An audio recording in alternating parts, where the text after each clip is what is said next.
انہوں نے پاکستان بنایا، اس کو آگے بڑھایا، لے کے چلے اور اس کے ساتھ ساتھ چلتے.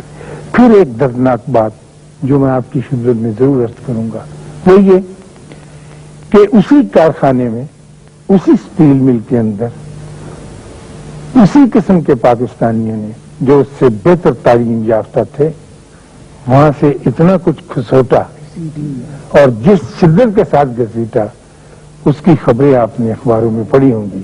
اور وہ خاتون جس نے بڑا اعتراض کیا تھا کہ مجھے کیوں فوٹو کھینچی گئی ہے، کیا ہو گیا اگر 10-15 کروڑ روپیہ نکال لیا تھا وغیرہ. یہ دردناک کہانی بھی ساتھ ہی لے کے چلنی پڑتی. تو ایک بات البتہ اس 14 اگست کے رشتے سے دیر کی بات ہے، کبھی کبھی مجھ سے ایسی باتیں پہلے بھی سرزد ہوتی نہیں اور اب بھی ہیں، وہ یہ کہ میری آرزو تھی کہ کبھی کوئی 14 اگست ایسا بھی منایا جائے جس میں ان شیر بہادروں اور ان کریٹو میسنز، یہ جو جنہوں نے اس کی جن کی یہ تعمیر، ان کو بھی آگے لایا جائے اور آگے بٹھایا جائے. یہ ایک میری آرزو تھی، جب بھی تھی، اب بھی ہے، آج بھی. تو میں نے یہ آرزو اور یہ تمنا اور یہ خواہش اور اس کو بہت وسعت دے کر میں وقت کے پریزیڈنٹ کی خدمت میں حاضر ہوا. مجھے فخر ہے اور خوشی ہے کہ انہوں نے شرف باریہ بڑی مہربانی فرماتے تھے ہمارے جنرل ضیاء الحق صاحب. تو میں نے ان کی خدمت میں عرض کیا، میں نے کہا سر اس مرتبہ جب ہم 14 اگست منائیں تو کچھ اس طرح سے ہو کہ جہاں پر آپ جھنڈا چڑھاتے ہیں اور عمائدین ملک اور غیر ملکوں کے سفراء اور وزراء اور نمائندے اکٹھے ہوتے ہیں، وہاں پر ایک سیٹنگ ارینجمنٹ اس طرز کا بھی ہو کہ کرسیوں کے اس لے آؤٹ میں اب کی بار اول قطار جو کرسیوں کی ہو وہ ان متقی لوگوں کی ہو جو مال و دولت کے اعتبار سے یا نام و نمود کے اعتبار سے جانے اور پہچانے نہیں جاتے، لیکن جن کو دین پھر بنے. دین اور قرآن جو ہے وہ کہتا ہے کہ تم میں کوئی بڑا نہیں، تم میں کوئی سپیریئر نہیں، کوئی ماں سوائے اس کے کہ جو تقوی رکھتے ہیں. تو کیا ایسے ہو سکتا ہے کہ ہم 22 کرسیاں آگے لگائیں اور 22 تقوی والے لوگ سفید دھوتیاں چادریں باندھی، چھوٹی چھوٹی ان کی پگڑیاں ہوتی ہیں، وہ باندھ کے تشریف فرما، اور ان کے بعد غیر ملکی سفیر اور باہر کے نمائندے ہیں، اس کے بعد پھر اور کوئی تاجر وغیرہ. ہم جو آرٹسٹ لوگ ہیں خواہ خواہ زبانی باتیں کرنے والے، ہم سب سے آخر میں، اور ہم سے بھی آخر میں بیوروکریٹس کو بٹھا دیا جائے. تو ایسے ہو سکتا ہے؟ تو وہ کہنے لگے کہ میری بھی اشفاق صاحب یہ آرزو بہت اچھی ہے، آپ یہ ایک سجیشن لے کے آئے ہیں. میں نے کہا تقوی والے لوگ، کہنے لگے وہ ہم کہاں سے لیں گے؟ میں نے کہا سر تقوی والے لوگ تو ہمارے ارد گرد بہت پھرتے ہیں، آپ کے اس محل میں بہت سارے مالی ایسے ہیں، بہت سارے بابے ایسے ہیں، بہت کمال کے پیارے لوگ ایسے ہیں جن کی وجہ سے میرے ملک کی بنیادیں استوار بھی ہیں اور پائیدار بھی ہیں. وہ دعا دینے والے لوگ ہیں. آج سے 5-6 دن پہلے میں لاہور کی میں ہاسپٹل میں گیا، مجھے کوئی ضرورت تھی، وہاں مجھے رکنا پڑا، بیٹھنا پڑا. تو اس کے کینسر کے وارڈ میں ایک گاؤں کی اچھی سی، جسے انگریزی میں ویل میننگ کہتے ہیں نا، اچھے سبھاؤ والی پیاری شکل کی ایک خاتون بیٹھی تھی. تو میں نے اس سے پوچھا کہ بی بی، کہنے کی مجھے کینسر کی شکایت ہے اور میں یہاں کیموتھراپی کے لیے آنا پڑتا ہے، اور کہنے کی پاجی یہ بہت تکلیف دہ عمل ہے جس میں سے میں گزری، لیکن میں اللہ کا بڑا شکر ادا کرتی ہوں.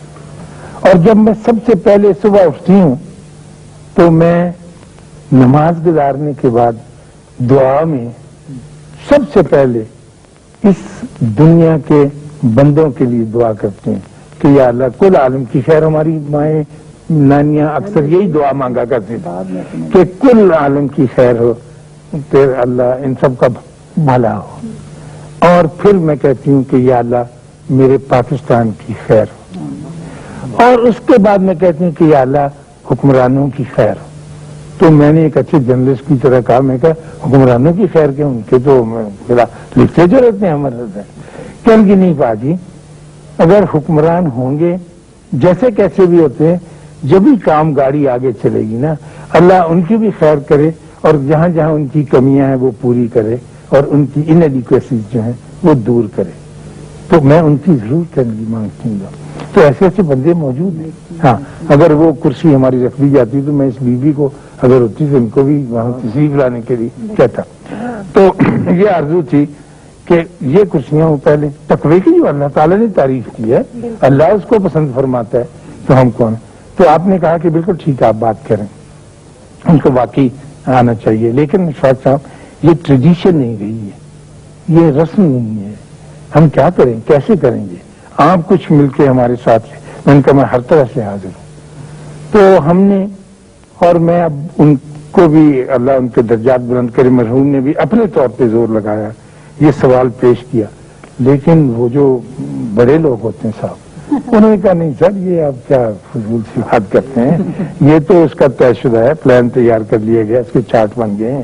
یہ لوگ جو اب بھی آپ کے ارد گرد موجود ہیں اور جن سے آپ استفادہ کر رہے ہیں لیکن آپ کو علم نہیں ہے، آپ سمجھتے ہیں کہ آپ اپنی ذات سے، اپنے علم سے، اپنی تعلیم سے، اپنی خوبصورتی سے، اپنی پاور کی وجہ سے اس ملک کو جو ہے فائدہ پہنچا رہے ہیں، نہیں، وہ لوگ جو خاموش کام کرتے ہوئے چلے، جو آپ کے قریب سے گزر جاتے ہیں، جو دعائیں دیتے ہوئے اور دعائیں سمیٹتے ہوئے چکر کاٹتے رہتے ہیں آپ کے، وہ لوگ ہیں، وہ تقوی والے، وہ متقی لوگ جن سے ہم اتنے واقف نہیں ہیں اور جن سے ہم واقفیت حاصل کرنا بھی نہیں چاہتے۔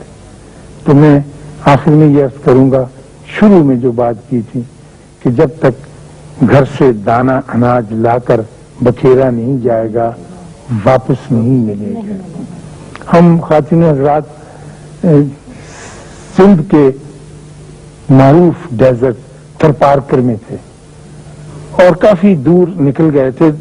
صحرا کو آپ جانتے ہیں، وہاں جب آدمی پھنس جائے تو بڑی پیاس لگتی۔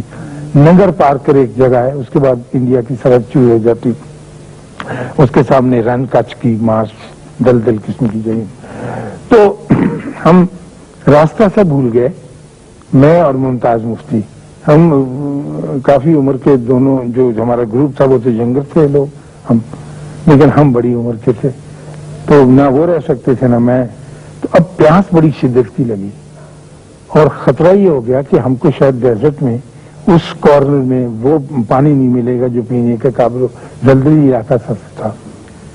تو جب جاؤ بلب ہو گئے، چل تو ہم رہے تھے اور مشکل بھی ہمارے سامنے تھی اور علاقہ بھی ایسا تھا جو نہایت غیر مانوس تھا، نامانوس تھا۔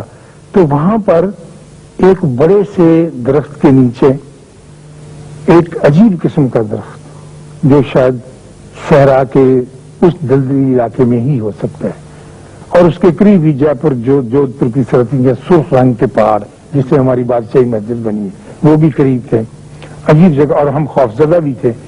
تو جب ہم اس کے نیچے پہنچے تو آپ حیران ہوں گے سن کے کہ وہاں پر ایک ہینڈ پمپ سا لگا ہوا تھا۔ یہ ہینڈ پمپ نہیں ہے تو چلانے والا۔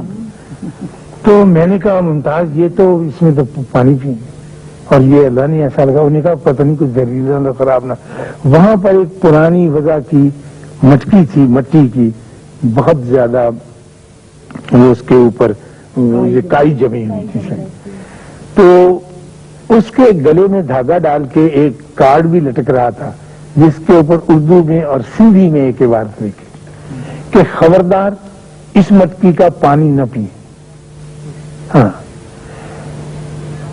اس ملکے میں ٹھنڈا اچھا صاف پانی ہے، لیکن سب سے پہلے آپ کو اس مٹکی کو اٹھا کر نلکے کی اس میں ڈالا، دیکھتے کئی خشک ہوتے ہیں جن بیویوں نے گھر میں چلا پانی ڈالنا پڑتا ہے، ان کی بوکی سوکھی ہوئی ہوتی ہے یا پانی سفا نہیں ہموار ہوتی، ڈالیں اور جب وہ پورا بھر جائے پھر آپ ہینڈل چلائیں اور ہینڈل چلا کے پانی نکال کے پی لیں۔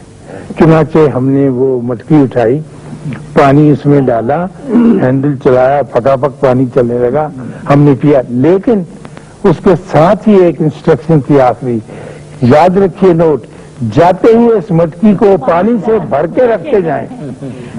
اگر آپ نے پانی ڈالا ہے اور پانی لیا ہے تو آپ کو پانی دینا بھی پڑے گا، رکھنا بھی پڑے گا، ورنہ یہ ہمیشہ ہمیشہ کے لیے سوکھ جائے گا اور وہ لوگ جو اس علاقے میں آئیں گے ٹھنڈے پانی سے محروم ہو جائیں گے. الحمدللہ اس مٹکی کے حوالے سے کچھ بات معلوم ہوئی جو مجھے آج بڑی دیر کے بعد یاد آ گئی، آپ کو عرض کر دی. اللہ آپ کو آسانیاں عطا فرمائے اور آسانیاں تقسیم کرنے کا شرف عطا فرمائے، اور وہ مٹکی آپ کے ساتھ ساتھ جائے ہر وقت اور ہر گھڑی، جس مٹکی سے ٹھنڈا پانی ملتا ہے.